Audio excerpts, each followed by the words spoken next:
মায়ের একটি কষ্টের নিঃশ্বাস ৭টি দোজখের সমান।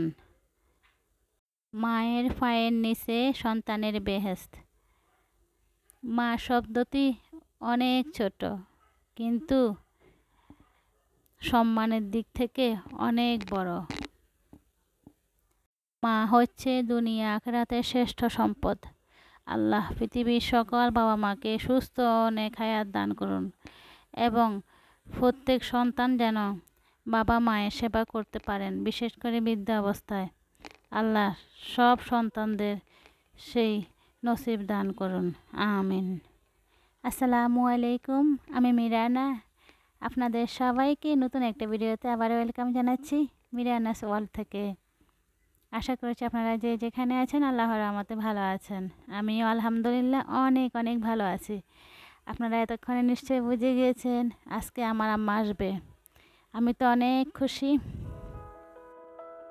এটা হচ্ছে বিকেলবেলা, গতকালকে বিকেলবেলা আমার আম্মা এই যে আসবে বলেছে। উনি আমার হাতের নাস্তাগুলো খেতে পছন্দ করেন। একটা ভ্যানিলা কেক বানাচ্ছি।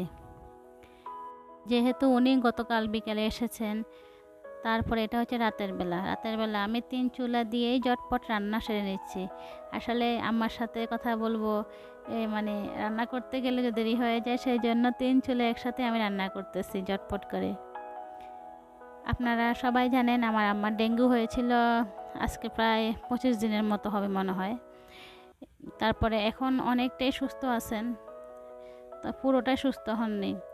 আমার আম্মার যে ডেঙ্গু হয়েছে, এখন আমার আম্মার সব চুল উঠে যাচ্ছে, আবার গায়ে রেশ উঠেছে। মানে আসলে ডেঙ্গুর পরবর্তী যে সমস্যাগুলো হয় শরীরের মধ্যে, সেগুলো হচ্ছে। আর আমাকে অনেক জোর করে আমার বাসায় নিয়ে আসতেছি। আসলে আসতে চান না উনি, মানে কমই আসেন। যদিও এই যে এখান থেকে আমার ভাইয়ের বাসা 10 মিনিটের রাস্তা, তারপরেও আম্মা আসতেন না। এই জন্য আসতে চান না, বলেন যে কাছাকাছি, মানে তোমরা তো আসো আর কি, এই জন্য আসতে চান না। এখন বলেছি অসুস্থ থেকে উঠেছেন, একটু ঘুরে যান, তো জোর করে আনতেছে। যাই হোক, আম্মা এসেছেন।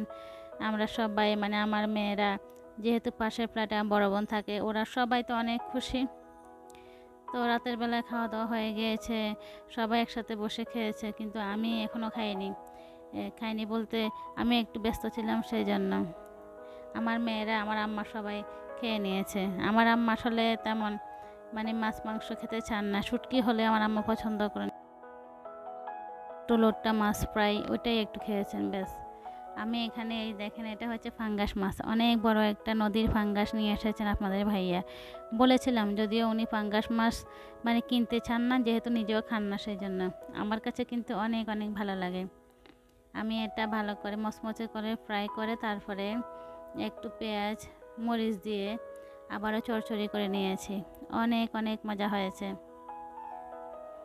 আমার মেয়েরাও আসলে তেল খেতে চান না, মানে এই যে এই মাছে যেহেতু প্রচুর তেল থাকে, তবে এটা কিন্তু কড লিভার অয়েল, শরীরের জন্য অনেক ভালো। সেই জন্য ওনাকে বলে বলে এই ফাঙ্গাস মাছটা নিয়ে এসেছি। নদীর ফাঙ্গাস খেতে অনেক ভালো লাগে। এটা হচ্ছে পরের দিন সকালবেলা, মানে আজকে সকালবেলা অনেক সুন্দর রোদ উঠেছে। সকালবেলা আমার আম্মার পছন্দের নাস্তা বানিয়েছি। আমার আম্মা আমার হাতের নান রুটি খেতে অনেক অনেক পছন্দ করেন। বাইরের নান রুটিগুলো এই যে রাবারের মতো আর চিনি দিয়ে থাকেন। আমার তো ডায়াবেটিস, সেজন্য খেতে চান না।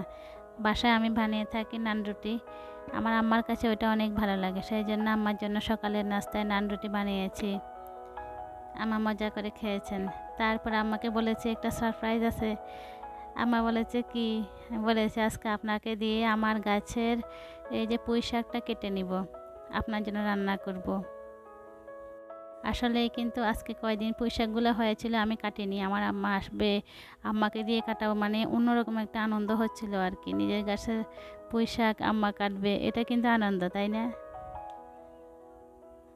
তা আম্মা বলেছে ঠিক আছে, বলেছে আজকে দুপুরে আপনার জন্য শুধুই পুঁই শাক রান্না করবো। আম্মা তো আরও বেশি খুশি, যেহেতু আম্মা শাক সবজি খেতে পছন্দ করেন, সেই জন্য। তা আমি এই দেখেন, এটা আমার 2টা ব্যালকনি আছে, আপনারা সবাই জানেন। 2টার মধ্যে আমি কিন্তু প্রায় গাছ লাগিয়েছি, যদিও কাপড় দেওয়ার জন্য একটু জায়গা রেখেছিলাম এক কর্নারে। আর সব জায়গাতে কিন্তু আমি এই যে গাছ লাগিয়ে দিলাম। দেখেন মাশাআল্লাহ, এখানে এই বারান্দায় অনেক সুন্দর ফুল গাছ হয়েছে। দেখেন আমি এখানে 2টা ডাঁটা লাগিয়ে দিয়েছিলাম যখনই বাজার থেকে শাক আনা হয়েছিল। এই দেখেন মাশাআল্লাহ, কয়েকদিনের মধ্যে কি সুন্দর পুঁই শাক হয়ে গিয়েছে। পুঁই শাক অনেক দ্রুত বড় হয়ে যায়। এটা 5-6 দিনে দেখেন কি সুন্দর বড় হয়ে গিয়েছে। মাত্র ডাঁটা ছিল, ওখান থেকে কি সুন্দর বড় বড় পুঁই শাক গাছ হয়ে গেল। দেখলেও কিন্তু শান্তি লাগে। তারপরে এটা হচ্ছে মানি প্ল্যান্ট। দেখেন আমার ড্রয়িং রুমের এই যে জানালা দিয়ে আমি এখানে ছোট 2টা আমার মেয়ের খেলনা বক্স ছিল, ওখানে আমি দুষ্টামি করে মানে একটু মাটি দিয়ে ওদেরকে বলেছি যে আম্মু তোমাদের জন্য এই গাছ। তো আমার মেয়ে এখানে মাটি দিয়ে মানি প্ল্যান্ট লাগিয়েছিল ছোট একটা 2টা বক্সে। তো ওখান থেকে দেখেন কি সুন্দর মানি প্ল্যান্ট হয়ে গেল, সুন্দর লাগছিল। আর এই যে বাতাসগুলো মানে যখন ড্রয়িং রুমের মধ্যে আসে তখন আরও অন্যরকম প্রশান্তি পাই। এটা হচ্ছে আমার আরেকটা বারান্দা। যেহেতু 2 বারান্দায় গাছ লাগাই, এখানে কিন্তু অনেক পুঁই শাক হয়েছে। এগুলো আজকে আমার আম্মাকে দিয়ে কাটাবো। এখানে কিন্তু আবার অনেক গাছ আছে, বিভিন্ন রকমের গাছ লাগিয়ে, যদিও আমার ছোট বারান্দা তারপরেও আমার ইচ্ছা করে আমি সব রকম গাছ লাগিয়ে ফেলি। দেখেন এখানে আমি কয়টা ডাঁটা এই যে 2 দিন আগে লাগিয়েছিলাম, এখানেও কিন্তু উঠে যাচ্ছে গাছগুলা।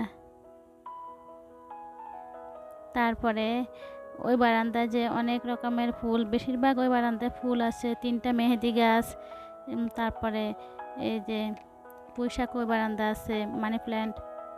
তবে আমার এই বারান্দায় কিন্তু বিশেষ আকর্ষণ হচ্ছে এই যে এই কমলা গাছটা। কেন বলতেছি, এই কমলা গাছ ছোট একটা বিচি, মানে আমার মেয়ে, এটা মেবি 2 বছর আগের কথা, আমার মেয়ে বড় মেয়ে কমলা খেয়ে বিচিটা নিয়ে মজা করে মানে বিচিটা এখানে লাগিয়েছে, বলেছে আম্মু এখানে কমলা গাছ হবে। তো আমিও মেয়ের খুশির জন্য আর কিছু বলিনি। তো মাশাআল্লাহ আমার কমলা গাছটা উঠে গিয়েছে, ছোট চারা আর কি, মানে বিচি থেকে চারা উঠেছে। তারপর আমি এটা সরিয়ে এখানে এনে লাগিয়ে দিয়েছি। মাশাআল্লাহ গাছটা কিন্তু অনেক বড় হয়ে গিয়েছে, এখন প্রায় 10 ফুটের মতো গাছটা হয়েছে। তবে জানি না এখানে কি আদৌ কমলা ধরবে। কমলা ধরুক আর না ধরুক, গাছটা যে 10 ফুট বড় হয়ে গিয়েছে একটা বিচি থেকে, এই গাছটা বড় হয়েছে, এটাই কিন্তু অনেক আনন্দের। আমার মেয়ে তো অনেক খুশি ওই গাছটার জন্য, মানে ও লাগিয়েছে সেই জন্য। দেখেন এখানে কিন্তু 2টা বড় বড় তুলসী গাছ আছে, এখানে বিচি লাগিয়েছি। দেখেন কি সুন্দর বড় বড় তুলসী গাছ হয়ে গিয়েছে। আমি কিছুটা তুলসী পাতা উঠিয়ে নিচ্ছি, বিকালে চা করে খাবো। এই দেখেন এই যখন বাতাস আসে তখনই আমার গাছগুলো দুলতে থাকে। এই দৃশ্য আমার কাছে অনেক ভালো লাগে, মন ছুঁয়ে যায়। আমার বারান্দার বাগান আমার প্রিয় আপুরা অনেকে পছন্দ করেন। আসলে আপনাদের যদি বাসায় সামান্য একটা ছোট বারান্দা থাকলেও এক কর্নারে একটা টবে একটা গাছ লাগাবেন, দেখবেন মনের মধ্যে একটা শান্তি প্রশান্তি কাজ করবে। আর যদি বাসায় বাচ্চা থাকে, বাচ্চাদের শেখাবেন যে গাছ থেকে অক্সিজেন পাওয়া যায়, মানে যাতে গাছটা দেখে সে অনুভব করতে পারে গাছের সৌন্দর্য। দেখেন আমার আম্মা এই যে কাটতেছেন পুঁই শাক। আমি একটা ভিডিও করতেছি, আম্মা বলেছে মানে উনাকে ভিডিও করতেছে কি না, আমি বলছি না। তবে আমি তো আর এই চ্যানেলের কথা তো কেউ জানে না। আর আমার আম্মা বলেছেন গাছের সেবা যত্ন করা মানে একটা সন্তানের সেবা যত্ন করার মতোই। গাছের সেবা যত্ন করতে পারলে তো গাছ সুন্দর থাকবে। মাশাআল্লাহ আমার আম্মা অনেক অনেক খুশি হয়েছেন আমার গাছ দেখে। তারপরে আমার এই যে এই বারান্দা থেকে ওই বারান্দা একটু ক্যাপচার করে নিচ্ছি। আমার মেহেদি গাছ, তারপরে আমার এই যে বেলি ফুল, হাসনায়না, এগুলো দেখছেন আকাশ ছুঁয়ে যাচ্ছে মনে হচ্ছে, গাছগুলা অনেক সুন্দর লাগছিল। মানে বারান্দার একটা বারান্দা থেকে আরেকটা বারান্দা আমি এখানে ভিডিও শ্যুট করতেছি, সুন্দর না? এটা হচ্ছে মানে গাছগুলো যেহেতু বাইরে পাশে রেখেছি, এই যে গ্রিলের বাইরে দিয়ে দিয়েছি, সেই জন্য দেখেন সুন্দর লাগছিল দেখে, মাশাআল্লাহ। তারপরে আমার আম্মাকে বলেছি, আম্মা অনেক কষ্ট করেছেন, গরমে শাক কেটেছেন, তরমুজ খান। আমার আম্মা তরমুজ খেতে অনেক পছন্দ করে, তো উনি তরমুজ নিয়ে এসেছেন, উনাকে বলা লাগেনি, উনি বাজারে গিয়ে ভালো দেখে তরমুজ এনেছেন। মাশাআল্লাহ তরমুজটা যেহেতু এখন সিজন নেই, তারপরও অনেক অনেক ভালো পড়েছে, যেমন লাল দেখতে আর তেমন মিষ্টি, অনেক মজা। আমরা সবাই আমার আম্মা সহ মজা করে তরমুজ খেয়েছি। আজকের ভিডিওটা আমার কাছে সত্যি এক অন্যরকম অনুভূতি, যেহেতু আমার আম্মা এসেছেন।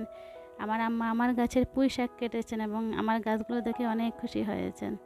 আপনারা সবাই আমার আম্মার জন্য দোয়া করবেন যেন উনি সুস্থ থাকেন এবং আল্লাহ উনাকে নেক হায়াত দান করেন। আপনারা সবাই অনেক ভালো থাকবেন, সুস্থ থাকবেন। আল্লাহ হাফেজ।